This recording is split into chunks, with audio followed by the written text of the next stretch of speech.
digital transformation, this is not about the future. This is happening right now.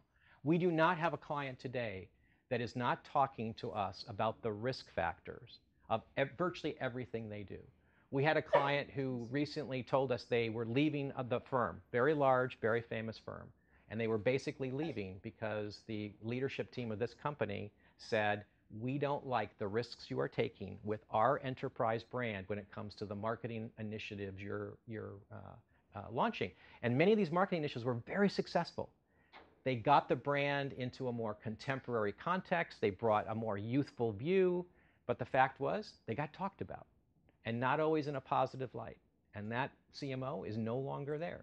Not because he's not a really good CMO, because he hadn't really figured out how to manage the mindsets of the executive team and beyond as to what the consequences of working in this new environment were all about. This is a cover from 2005, right? 10 years ago. Power at last. The consumer with the benefit of the internet economy is now in full control. Blogs will change your business. Look past the yackers, hobbyists, and political mobs. Your customers and rivals are figuring blogs out. Our advice, catch up or catch you later. 10 years ago.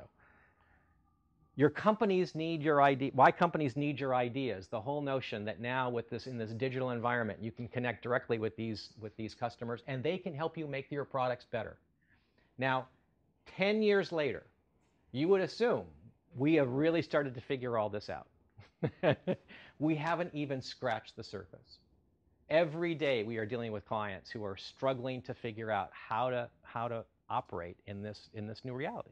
And this was all started, 10 years ago or more.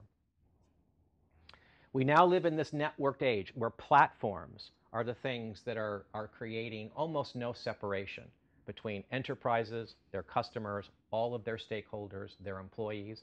I talk to clients all the time about their employees. Do employees have any idea what your programs are? We do this every time. We launch these new marketing campaigns. Do you think we ever go and personally brief the frontline customer service people so that when the phone starts to ring and they want that exciting new product or some new service, that they're well prepared? Most of the time they find out about it weeks later, months later.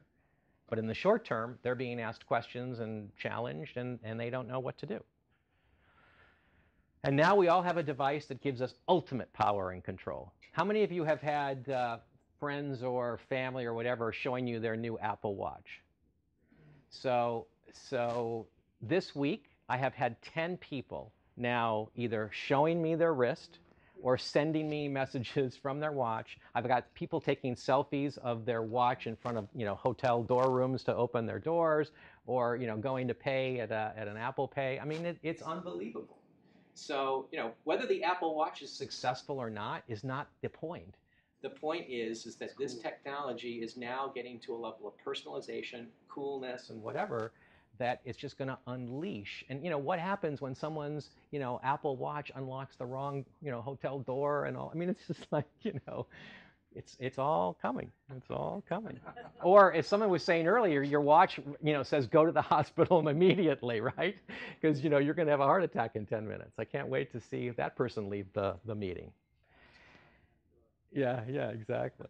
So if you add all this up, this is kind of this is John's model of kind of what is all feels like is happening simultaneously. You've got amazing new technology, new social platforms, and new networks that are just blossoming now in terms of connectivity. You've got very different mental models in the enterprise environment of how to deal with all this. Go have the interview with the CEO could be very different than having the interview with the 24-year-old product manager in terms of how to think about these things. Business models are being completely disrupted, some thrown away. Ask people about Airbnb or new business models that threaten, kind of whole industries. Uber, right? I mean, it's just amazing. And Uber is how old? A year? 5 years? I mean, but it's just amazing when you think of the criticality of scale that, and go travel the world and ask people about Uber. Don't ask people in London about Uber. You'll get a speech about, the ruining of society. Societal shifts, new eras, culture change, legacy versus future, values, beliefs, behaviors, and advantage, or now increasingly mutual advantage, right? Because the other thing that's really amazing to me is how many clients don't talk actually about how to get absolute advantage. They talk now about how to create mutual advantage, sometimes with direct competitors, sometimes with strategic partners, but increasingly it's a whole new mindset in terms of how to share value. It's all in one big soup at the moment.